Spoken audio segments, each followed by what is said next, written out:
Today's episode will sound a little different. That's because I was invited to be a part of CanCare's podcast, which is called Hope in the Face of Cancer. It's hosted by President and CEO Darcy Wells, who you have heard on our podcast in episode 286. During our conversation today, we talk about the Rose's journey to serving over 1 million Texans across 43 counties. We'll talk about disparities in healthcare, why we should expand breast health screening to include younger women, and much, much more. When you subscribe to our show, you help us grow. Someone you know may need to hear this story, so please share with your family and friends. And consider supporting our mission. Your donation can help save the life of an uninsured woman. Let's talk about your breast. A different kind of podcast presented to you by The Rose, a breast center of excellence and a Texas treasure. You're going to hear frank discussions about tough topics, and you're going to learn why knowing about your breast could save your life.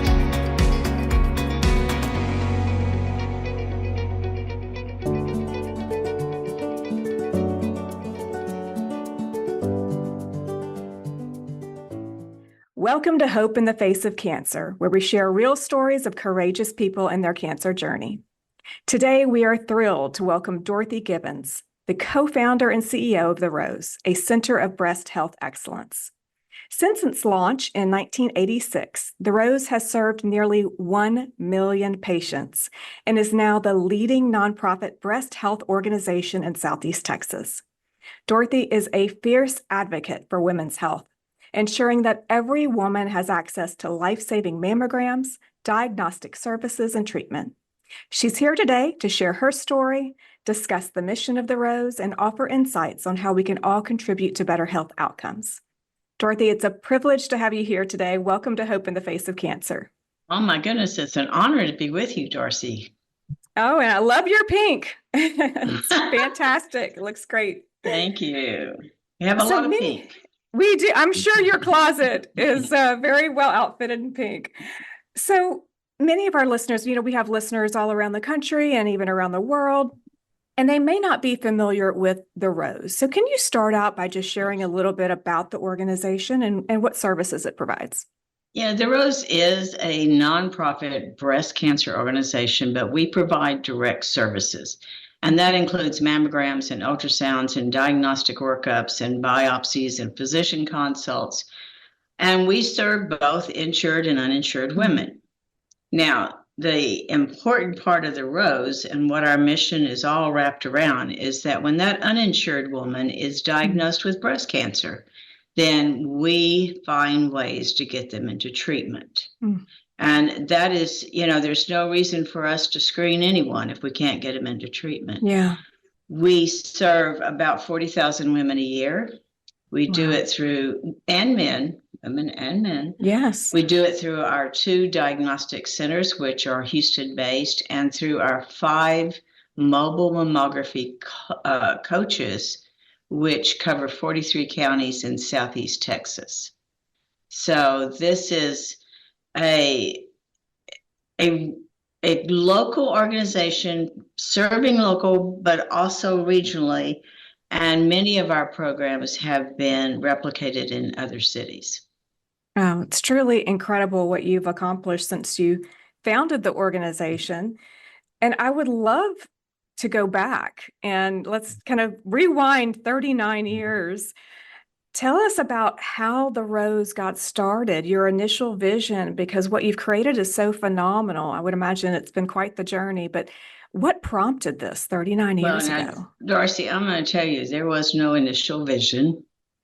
There was an initial passion. I had these ideas that I would ever be in a nonprofit. I was working as the PR marketing person at Bayshore, at Pasadena Bayshore Hospital, which was the 10th largest hospital at the time, General Hospital. Yeah. I did all the regular kind of things. And in 1983, Dr. Dixie Melillo came on board. She was our first female doctor. Okay. to be on staff. Now you got to remember, 83. Yeah, 83. Yeah. And only like 3% of all the women who graduated as physicians were, or all the physicians that graduated were women, and almost none that were general surgeons. Yeah. And the hospital setting, that general surgeon rules the roost. And here we had this female who was drop dead good looking and had a shaking things up. Oh, I mean, she had such a personality. You wouldn't believe it. She never went anywhere without her lipstick. I mean, it was, she was like 5'7", wore 3-inch heels. And when she walked down the hall, everybody took notice. Turned. But the thing was, she had this incredible passion about breast cancer. And she had been the primary resident in the Galveston Breast Health Center. So she saw all kinds of breast cancer. She convinced our administrator that we needed a dedicated breast center. And that was kind of where some of this started. But the thing you have to know is Dixie never went anywhere alone. She drugged me to usually I was the driver because she hated driving in Houston, and we did all these educational talks, and we were, we thought we were really doing something.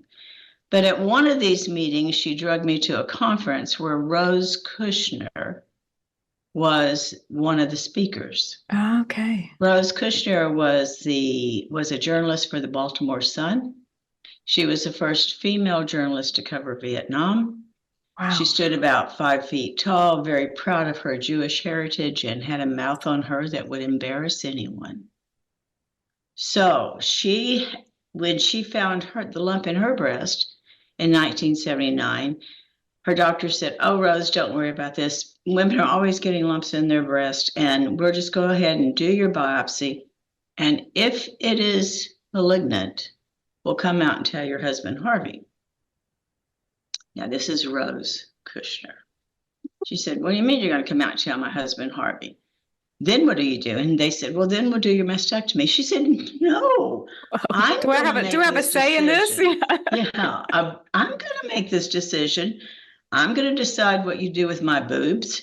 And I mean, it was like that. Good for her. She knew better.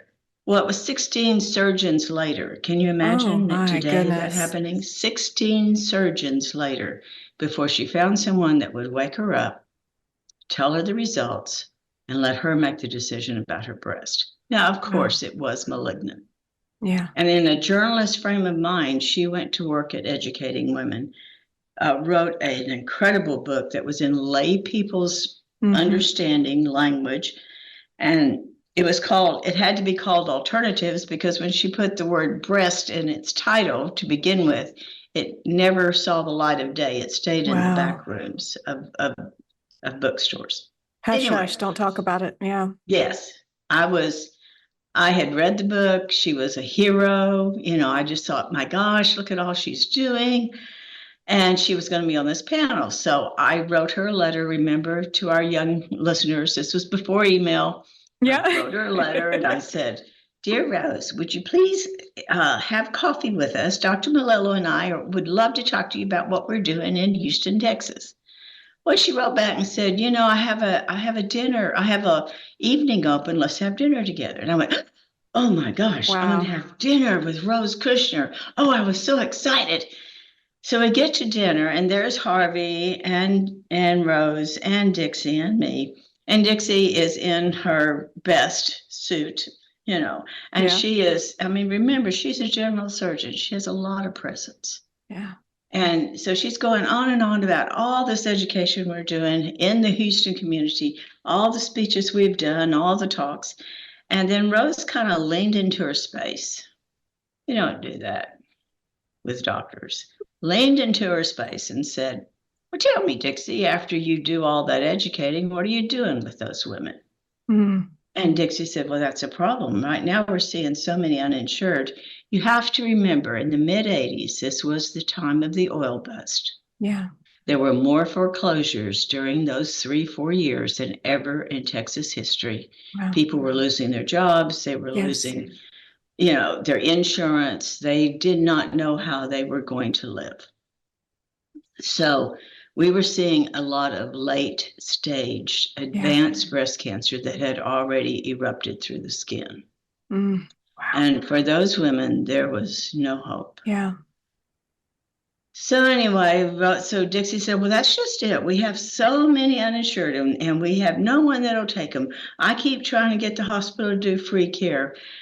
Well, at that point, Rose really leaned into her space and said, Dixie, quit your pissing and moaning and get off your duff we use in public. That's not what she said. And go start yourself a nonprofit.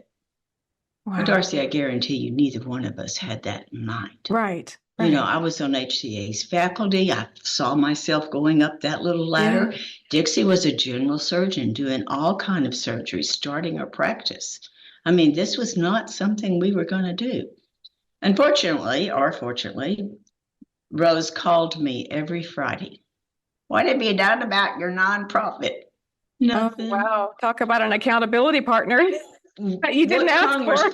What congressman, because there were no women then, what congressman have you called to get this Medicare bill passed? I don't know a congressperson. Wow. What are you talking about?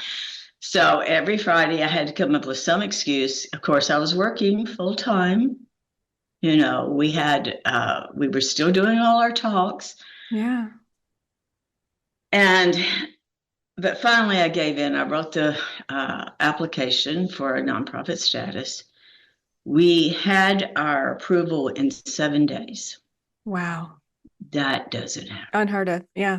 It's meant to be. I wrote Rose another letter and I said, Rose, we've got our nonprofit status now, and we've decided to call this place The Rose as a living tribute to you. And what you need to know is my maiden name was Rose. Dixie's married name at the time was Rose. And we had met Rose Kushner. Wow. And what were we going to call this place? Yes. That's amazing. So, of course, Rose being Rose picked up the phone, called me once she got the letter and said, what the hell do I need a living tribute for? What is this woman? You know, she died before she got to see either of our centers. And Harvey, her husband, always told me that whenever she had a chance, she would talk about a place in Houston, Texas that was doing what they could to take care of the uninsured. And I know she would have been proud of it. Yeah, absolutely. But that's how we got started. You know, of course, now we had our nonprofit status. And of course, then we had to raise money, right? Yeah. So the way that we raised money for the Rose to open it up was through a bachelor's auction. Oh, my goodness. We sold men to make money for cancer. You got to do what you got to do today. We made a whole $7,000. Dixie brought her ex, sold him. We had every doctor that was single, sold all them. But that $7,000 and a donated mammography machine, which was top of the line. That's how we got started. That's how we opened our place. We paid $3 for each insured lady that walked through our doors, and our uninsured women, you know, they didn't have a charge. So our rent went off what we served in our insured women. That $3 for each woman. So that is incredible. That is incredible. The things that you had to go through to get that started, and even your own reticence. I mean, I'm so glad for her, pushing you in that direction to get it off the ground. Tell us about those early years. Well, I stayed working at the hospital for a while. Mm-hmm. I volunteered. I did all the administrative. We had a great technologist who made sure we were all in line and did those kind of things. But Darcy, I love telling the story of Rose, because in everyone's life, you need a Rose. Yes. In everyone's life, you need one, or you need to be one. And I'm not sure that I've always stuck to that and been that person. But anytime I hear someone with a dream, I'm going to say to them, you go for it. Tell me how you're doing it. You can do it. If anyone had told me back then that, there was no way we could get it done, I still would have tried. But because she had such belief in us, then there was no way I could fail her. Yeah. It makes me So think about our survivor volunteers and the role that they play in the lives of people facing cancer. It's sometimes they have to believe for our clients because they don't have the belief in themselves that they can get through that this. gives me And chills. yes, Yes, yes, absolutely. Well, wow. when we opened our center, it was 915 square feet. Now I want you to envision that if you can. Right. A Yeah. little small. And our front desk folks were volunteers who were patients of Dr. Dixie's. They were both breast cancer survivors. One was a stage 4, told she would not live a year. She went on to live 12. Wow. We always said we don't go by the statistics. We don't That's believe right. in those. And our only paid employee was our technologist for those first 4 or 5 years. And then finally, I received I wrote all the grants, of course, and all the other stuff like that. So Chief cook and bottle washer, right? no, listen, we even had a washer dryer back then. You washed your gowns and things. I had a technologist once who was vacuuming and saying, "I don't even do this at home."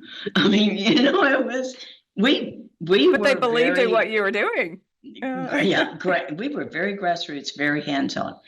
Uh, but it wasn't long before we had to keep growing because in the beginning, MD Anderson would take most anyone that we thought had a problem. And then it became you had to prove they had a problem. So that meant we had to start doing biopsies. Things kind of changed. And it was really apparent to us from the get-go that we were going to need women who had the ability to pay or had insurance. You got to remember, back in 1985, 86, Medicare did not cover screening mammograms. Yeah. You had to pay that out of pocket. Back then it was $50 at the Rose. And we had, it's always been ironic to me that we're sitting in the shadow of the medical center That's and right. still the Rose is needed. If Yeah. anyone had said to me back then, well, where do you think you're going to be in 38, 40 years? I would have said, oh, there'll be a cure for cancer. And there won't be a need for the Rose anymore because we'll have a better way to handle the uninsured and the poor parts of our community. But that hadn't happened. Yeah. And, the story's always the same. The women are working, but they don't make enough for a private insurance, and they're working for someone who just doesn't offer the employer insurance coverage. Yeah. So you're a lifeline. None of that has changed since those early days. How has your mission evolved over the last 39 years? I think in many ways our patient navigation program has been the hallmark of the Rose. And these are the people who get patients into treatment ultimately. But they're also every single person who's navigating that. We call our uninsured patients sponsored because every single patient has to be sponsored by somebody, a grant, an individual, something, in order to receive a service. So, all of our systems are set up for that, to move that sponsored woman through. And unfortunately, I don't know many people that haven't at some time in their life been without insurance. And I think my staff particularly is very aware of, what can happen when a woman doesn't have that access. So we've evolved certainly technology-wise and certainly services-wise, but I think our basic premise that we don't want anyone to die from breast cancer because she can't afford a mammogram it continues. Yeah. Well, I've met some of your team. They're absolutely incredible. And you can tell that they have such a heart for what they're doing. Thank you. It's amazing. I can only imagine the hundreds, if not thousands, of stories in the back of your mind that you've collected over the last 39 years. Can you share a story or two with us that have been most impactful to you? I can tell you a story that actually started patient navigation. Yeah. And it was from a young woman named Jerry who called me from a phone booth. Oh, my goodness. And when I answered, I mean, I have like maybe 8 employees at this point. Mm-hmm. When I answered, of course I answered calls all day long, but she said, "Is this the Rose?" And I said, "Yes." And she said, "Oh, I'm so glad this was my last quarter." Oh, She's standing in a phone booth using her quarters. And she said, "I was lucky there was a phone book here." mm, And then she starts to tell me her story about how she had found a lump in her breast. She's 39 years old. She has a 9-year-old son. Her husband works. She works part-time. But when she found the lump in her breast, she went to a place and they told her, "You need to have a biopsy. You need to have more tests." She said, "So we used all our savings. We didn't have a credit card." And they got through the biopsy, and then she had cancer. And this whole time I'm thinking, she's calling me from a phone booth. What's yeah. the chances we're going to get disconnected? Yes. And then I was thinking, all the things that she's told me that she somehow borrowed or found the money for, we could have helped her with.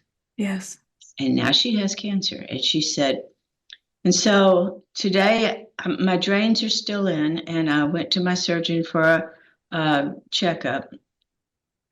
And she said, he's letting us pay it out. And then she said, and he told me I needed to go talk to the oncologist. And I said, "You mean oncologist?" She said, "Yeah." She never mispronounced it again. Wow. And she said, so he took me down the hall to this oncologist, and he was looking at my chart. And he said, "Well, you're going to need chemotherapy right away. We've got to start this week." And she said to him, "How much is that going to cost? Because I don't have insurance." He said, "What do you mean you don't have insurance?" She said, "I don't have insurance. I'll have to find this money somewhere." And he handed her back her chart and said, "Go find another doctor. I can't help you." Oh, She took her chart, went downstairs, found a phone booth that had a phone book, and started calling around. And it was the American Cancer Society that said, "You might call the Rose." mm, At that point, I said, "Jerry, I got to have a phone number." "We don't have a phone." I said, "I've got to have a way to contact you." yeah. Just in case. And then she said, I said, "Didn't you say your husband worked?" He said, "Yeah, but he can't take calls." And I said, "Well, I've got to have a way." I think finally she gave me that. This has been a long time ago, Darcy, but I still remember what her voice sounds like. Yeah. And then I said, "Okay, well, let me see what I can do. Do not hang up. Even if I don't come right back on, stay on this line." And I'm literally throwing a pencil across the hall to my other employee that's administration there, saying, "Please get me Dr. Nancy Neff's phone number." And she was someone that we'd worked with, someone that helped get our patients into Ben Taub. Nancy talked to me and then made it to where she could talk to the patient, made sure that patient had that number. And she was having her, she started her chemo that week. The next week was Thanksgiving. And they were not going to have a Thanksgiving. And my team went together and took them Thanksgiving dinner. So I used Jerry's story in a grant proposal to the Episcopal Health Charities. That's what it was called then, before it became the Episcopal Health Foundation. And they are the ones who saw my vision. I thought if you had a positive diagnosis and you had your slides with you, you know what I'm talking about. Yeah. I could just send you to Harris Health and you'd get right on in. Well, that didn't happen. You needed someone to walk alongside you. Yeah. What if Jerry had not gotten to me? Mm. What if that last quarter had been used some other way? Yeah.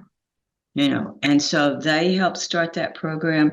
I mean, at one time we had 500 physicians who were part of our physician network. And that was before we were part of the state program that does provide a program for uninsured if they have breast or cervical cancer. So those were the early days, but thank goodness for people like the Episcopal Charities who knew what we were up against.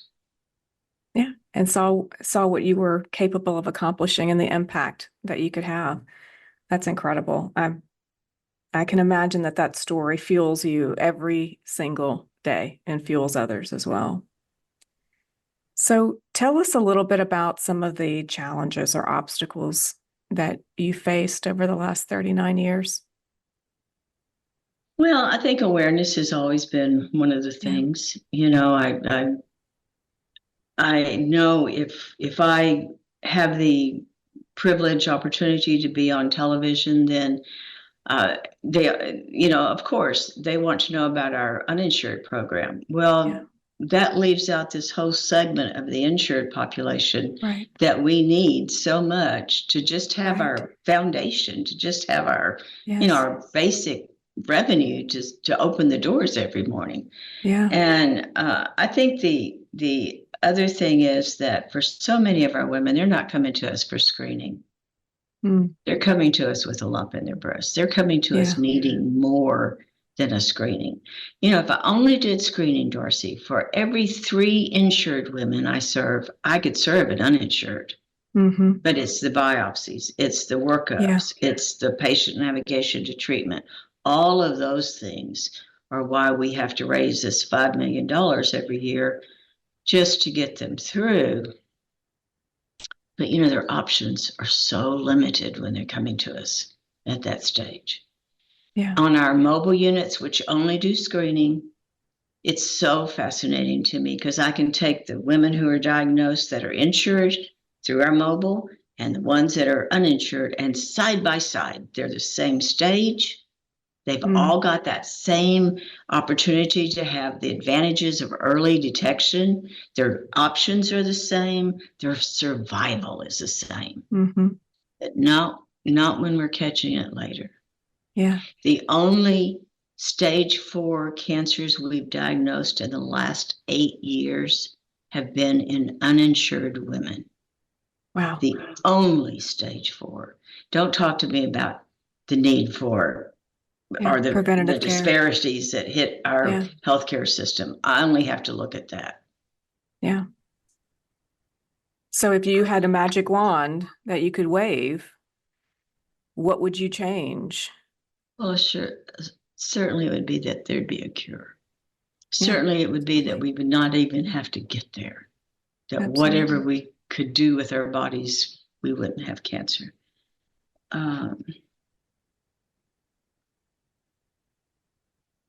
I can't think of anything stronger than that. After that, I think of how many people are touched by cancer, no matter what type it is. And I just think that we forget cancer changes you. Yes. And that it doesn't, especially in breast cancer, finding it early is our only, that's it. When we find it early, we've got a chance. Find it late, we don't. That's right. Dr. Dixie Melillo always says, don't be afraid of finding breast cancer, be afraid of finding it too late. So, it's wise counsel. Yeah. And I would imagine that's what's driven you to be focused on better screening for young women. So to talk a little bit about your passion around those under 40, especially being able to regularly get mammograms. We diagnose 400 to 500 women every year. Half of those women are under the age of 45. Wow. Half. That's Every incredible. year we diagnose women in their 20s. Last week, I just interviewed someone that we diagnosed at age 18. Oh my goodness. Now, in our Black community, more women at age 30 to 35 develop triple negative breast cancer. And that's one you're not going to find easily. Right. And you're sure not going to cure it easily. So, if I had my magic wand, as you said, I would be doing an MRI on every woman that's in her 30s just to see what else we could find. Because that's when we could catch it. Our USPSTF, United States Preventive Services Task Force, recommends this year that women start at the age of 40 and have one every other year. I'm seeing women die way before they're 40. Way before that.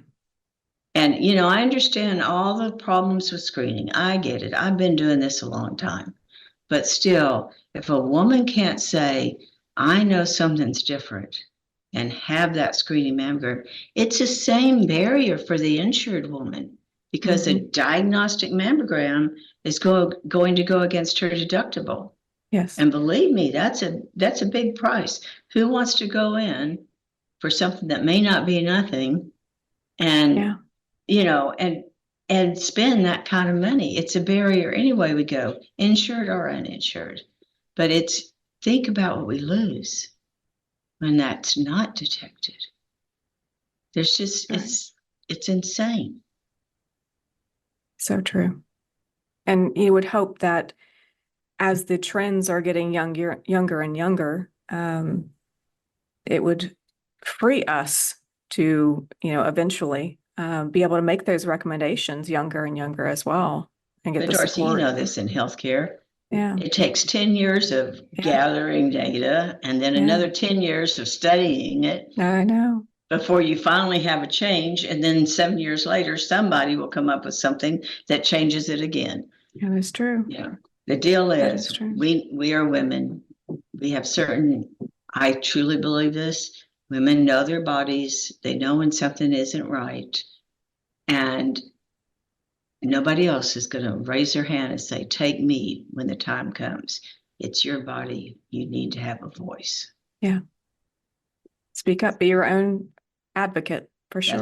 That's one message I hear over and over in all our podcast guests, and over in every situation that has to do with anything that is healthcare related. You must be your own advocate. Yes. Amen.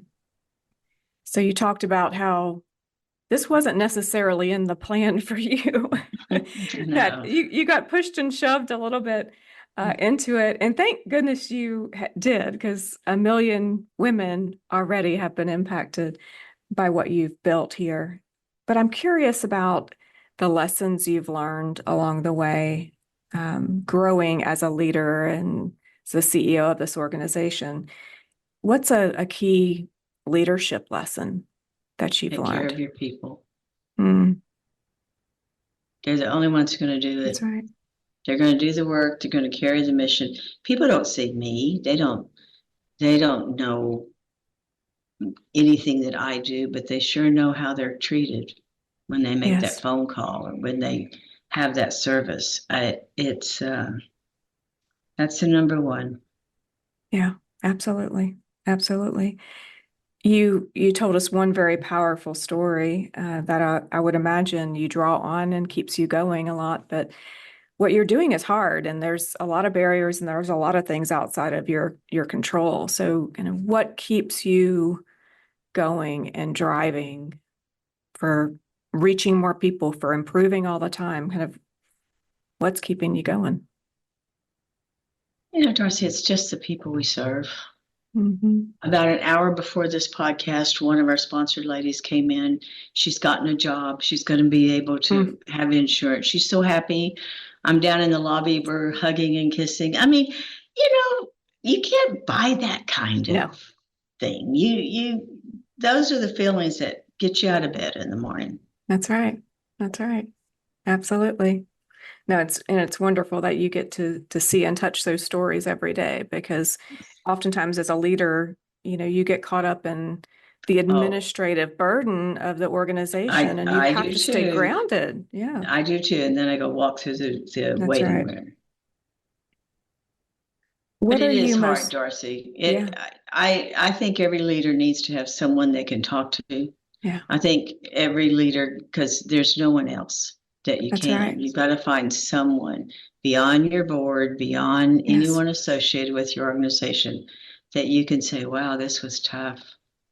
Yeah. And even if it's just venting, to know that you're heard somewhere, that there's too many things that need fixing in our world, and we get to try one little tiny part of it. But boy, for us, it's our life. It's our life work. All right.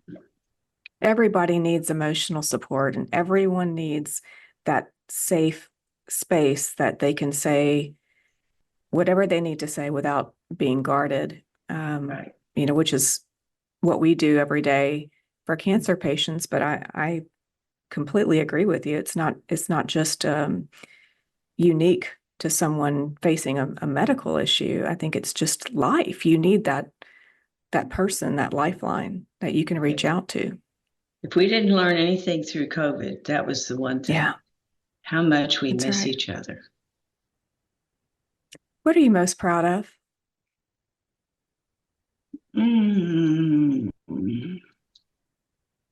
Oh, there's a lot of things, but I don't ever think that way, Darcy, honestly. Yeah. I always think, what else could I have done? And I know at the end of the day, a lot of times people say, what's going to be your legacy? I said, I've already done it. I only have to see one patient that lived to know already done it. But I'm always proud of my employees, always proud of how they use their good judgment when we have a difficult case, and they always come through. Yeah. So if not the legacy component, where would you like to see, it's been 39 years, where would you like to see the Rose in the next 39 years? Oh, we've had dreams of having a Rose in every state and all those kind of things. And there's been some programs that have followed our patient navigation program. And the kind of things that we do through it. But honestly, Darcy, I kind of think this podcast that we started a couple of years ago, and I'm sure you feel the same, and it's called Let's Talk About Your Breast. But I'm sure that in some way it is reaching some of the people that I never could have hoped to reach. That's right. Can't provide that service, but maybe it'll inspire someone else, or maybe it will move someone to become that advocate for a patient. Whatever. I'm just totally amazed at this phase in my career, which obviously is in its end, getting closer to that time, but amazed that we could be doing something that could be so impactful. Thank goodness for this kind of technology. Thank goodness. Absolutely. Yeah, something that we probably wouldn't have dreamed prior to COVID, but it, thrust us into, I think, a willingness to accept and rely on technology in a way that we never had before. And with that comes reach. Oh, yes. Oh, yes.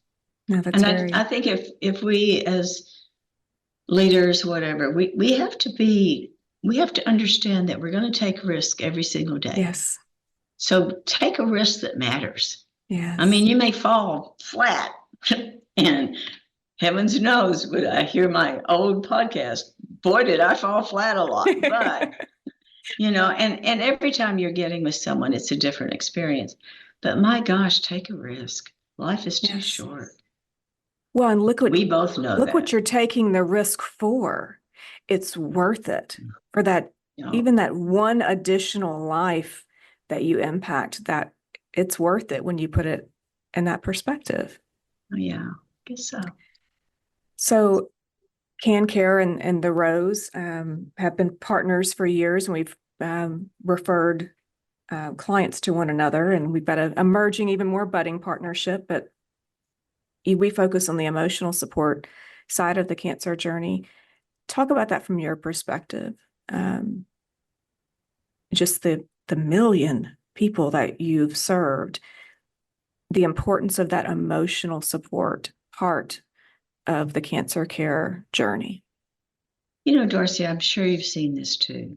It used to be when we talk about support groups or, resources like that, people were very standoffish. And our women would say, I have my family, they're my support group. Or I have my friends, they're my support group.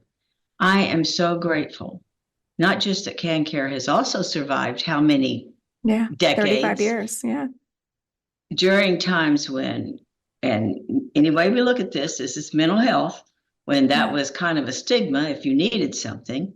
Right. I'm so grateful that now we're not so afraid to say we need this kind of resource. And I mean, it from being a caregiver to being the patient, all of those roles take a ton to get through, and we all need someone there. So it was so interesting that before COVID, we had like 6 support groups that met. Some were very small, but they were different ages, different needs. And after COVID, the only one that survived was our Spanish speaking one. Wow. And I thought, I have no reason, no way of knowing what that was. But I thought, it's so interesting. I'm sure a lot of our others found networks that they could be a part of, and so glad that that's possible. But boy, having that one-on-one support,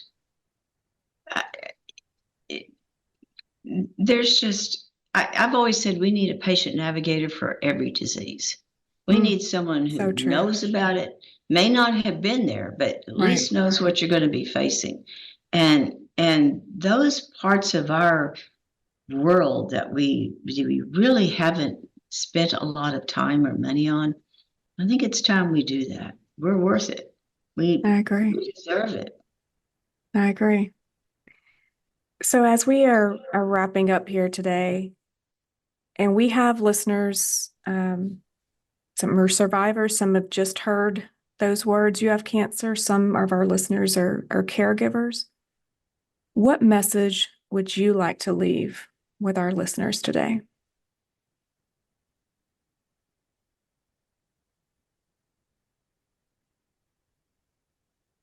I always think there's 2 things.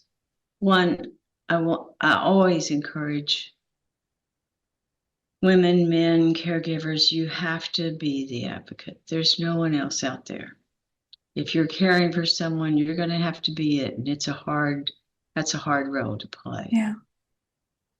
I want to say to your listeners, loving yourself is probably the most important thing you can do during this time. And if that means you are selfish, or you don't get up and do what you used to do, or, you make somebody else do it, that's just fine. Loving yourself is the most important thing you can do. That's very wise words. Thank you so much for that. And thank you for the blood, sweat, and tears that you've put in the last 39 years, and the impact and the legacy. I know you don't like to hear that word, but the legacy that you will leave for so many, not just in the breast cancer community, but just to show how you can get something done with some grit and tenacity and a really big heart. Oh, thank you, Darcy. It's been like the blink of an eye. I can only imagine. I know. What a blessing. What a blessing, though. Dorothy, thank you so much. Thank you for being a part of our show today. Oh, thank you. Thank you for joining us on this episode of Hope in the Face of Cancer, a survivor by your side. If you or someone you know is facing cancer or is supporting a loved one through their journey, we invite you to share this podcast. Thank you for your support in our efforts in the cancer community. No one should face cancer alone. Thank you for joining us today on Let's Talk About Your Breasts. This podcast is produced by Speak Podcasting and brought to you by The Rose. Visit therose.org to learn more about our organization. Subscribe to our podcast, share episodes with friends, and join the conversation on social media using hashtag Let's Talk About Your Breasts. We welcome your feedback and suggestions. Consider supporting The Rose. Your gift can make the difference to a person in need. And remember, self-care is not selfish. It's essential.